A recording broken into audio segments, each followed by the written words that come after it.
بسم اللہ الرحمن الرحیم۔ السلام علیکم۔ تمام پاکستانیوں کے لیے خوشخبری۔ پاکستان کے حق میں کون کون سے کھلاڑی میدان میں عملی طور پر مظاہرہ کرنے جا رہے؟ حقیقت کھل کر سامنے آنے والی کرکٹ کی دنیا کے بہت بڑے پلیئر نے پاکستان آنے کا اعلان کر دیا اور بہت سے کرکٹرز کو بھی دعوت دے ڈالی۔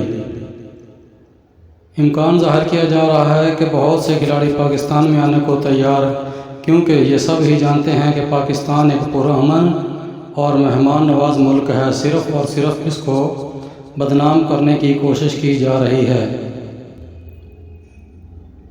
کرس گیل نے پاکستان آنے کا اعلان کر دیا۔ ویسٹ انڈیز ہمارا وہ وفادار ملک ہے جس کے اعلان کے بعد یہ صاف طور پر ظاہر ہو جاتا ہے کہ ویسٹ انڈیز ہمارا وہ وفادار ملک ہے جس نے ہمیشہ دل سے پاکستان کی حمایت کی۔ سب سے پہلے ٹویٹ بھی ویسٹ انڈیز کے ڈینل سمیون نے کی اور اس میں انہوں نے افسوس کا اظہار کیا